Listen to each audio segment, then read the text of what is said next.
Concernant l'affaire du pasteur Marcelo Tounassi, parce que je ne vais pas rester sans voix, j'ai vu hier la publication et comment les, les fidèles criaient à l'église. Donc ce sont ceux-là qui sont nos dirigeants, qui ont dit, ceux-là, Dieu leur parle. Donc c'est comme ça que Dieu parle. Il y a un là même là, il a vu, il dit, Dieu lui a fait une prophétie que le pasteur Marcelo Tounassi va se marier vite. Pourquoi vous faites ça? Et à l'église, il faut voir les gens crier. C'est comme si les gens n'ont plus de cerveau à l'église.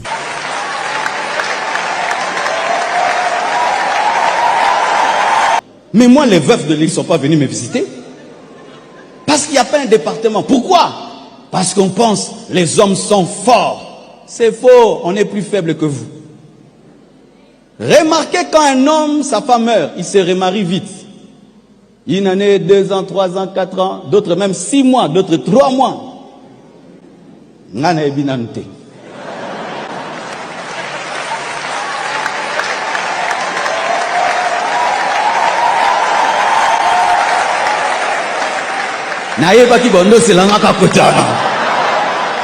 Je vous connais. Mais c'est que vrai, je n'ai pas reçu le don de célibat de Paul. Je l'ai demandé, mais ça fuit. Je n'ai pas reçu le don de célibat de Paul. Je l'ai demandé, mais ça fuit. Je n'ai pas reçu le don de célibat de Paul. Je l'ai demandé, mais ça fuit.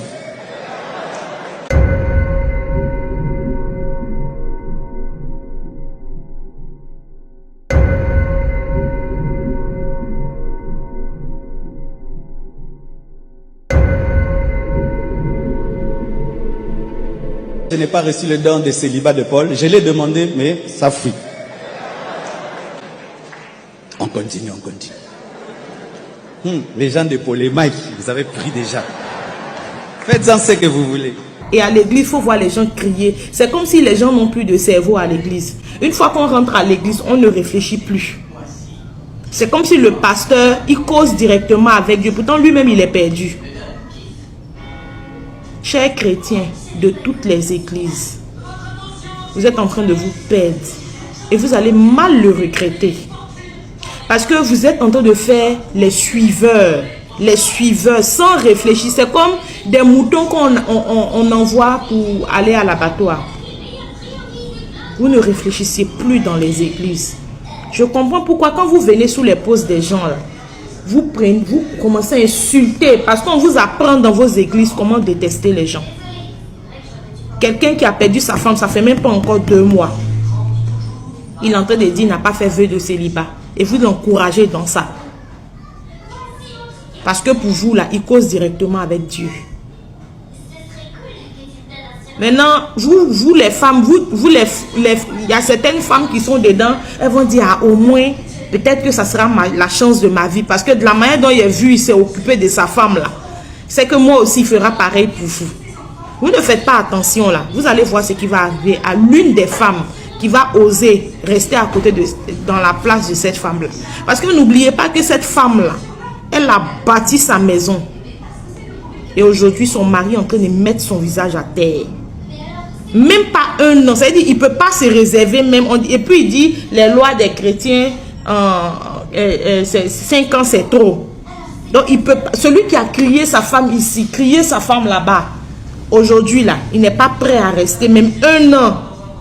Même pas 3 mois, il est en train de crier déjà que lui n'a pas fait vœu de célibat.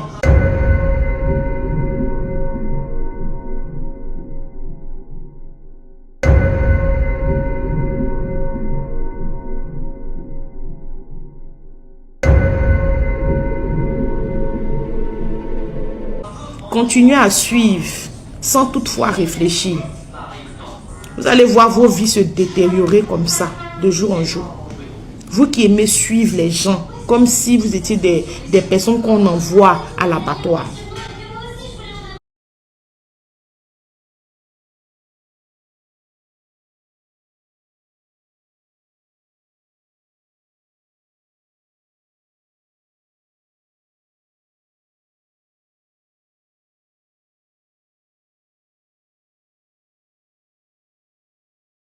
J'ai écouté aujourd'hui une vidéo du pasteur Marcelo Tounassi qui disait qu'il n'avait pas reçu le don du célibat et tout, et qu'il confirmait qu'il allait se marier. Donc cette annonce maintenant, je la trouve inappropriée. En tant que femme, c'est pas un péché. Il n'a pas dit quelque chose de faux ou de mal. Mais en tant que femme et en tant que mère, j'ai eu un pincement au cœur en entendant un homme qui vient à peine d'enterrer sa femme. Je pense pas que ça vaut déjà 4 mois, je pense peut-être 3 ou 4. Parler déjà de remariage à l'église avec tous les fidèles qui criaient « wow ». Et pourtant, cette femme-là, vous l'appeliez maman. C'était une sœur. J'ai pas trouvé ça approprié de parler de remariage maintenant. Nous savons qu'il va le faire et il n'est pas condamné au célibat. Très peu d'hommes ont cette force-là de le faire. Mais je trouve que la sagesse demandait que peut-être pendant un moment, il ne parle pas de remariage. Je ne suis rien pour donner des conseils à cet homme.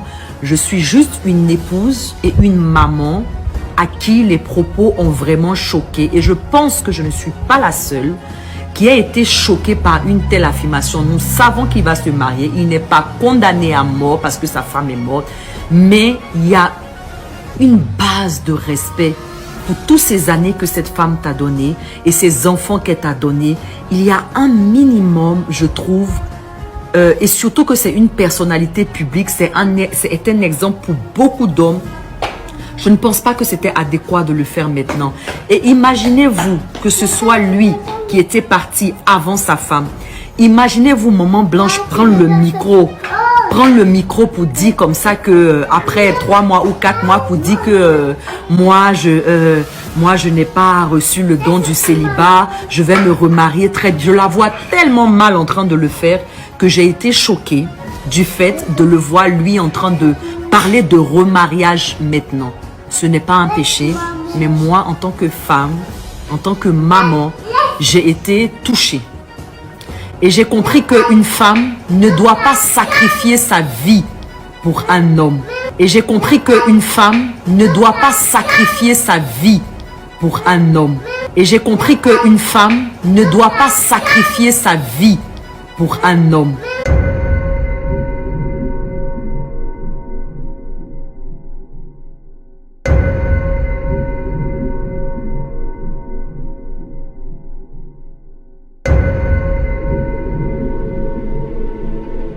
Et j'ai compris qu'une femme ne doit pas sacrifier sa vie pour un homme.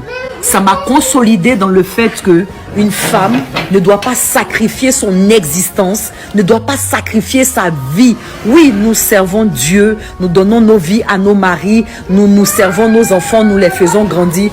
Mais sacrifie ta vie à un homme.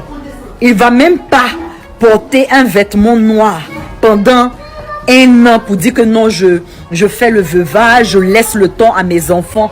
Non, en même pas 6 mois, ma chérie, ta remplaçante, elle était déjà là au fait. Ta remplaçante, elle était déjà dans l'ombre. Maintenant que ton corps est froid, elle va venir s'asseoir. Donc, ça nous enseigne. Femme, ça nous enseigne.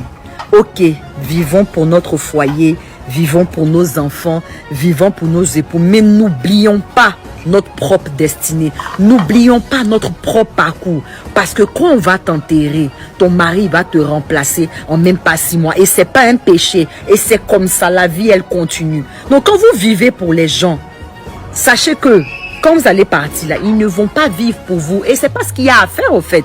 C'est normal qu'il va se remarier. Mais sitôt, le dire comme ça, moi, ça m'a choqué. J'ai écouté aujourd'hui.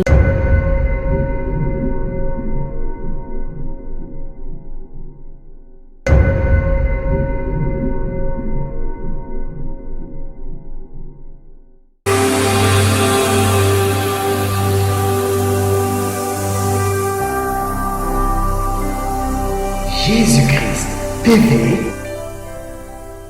vous connaîtrez la vérité et la vérité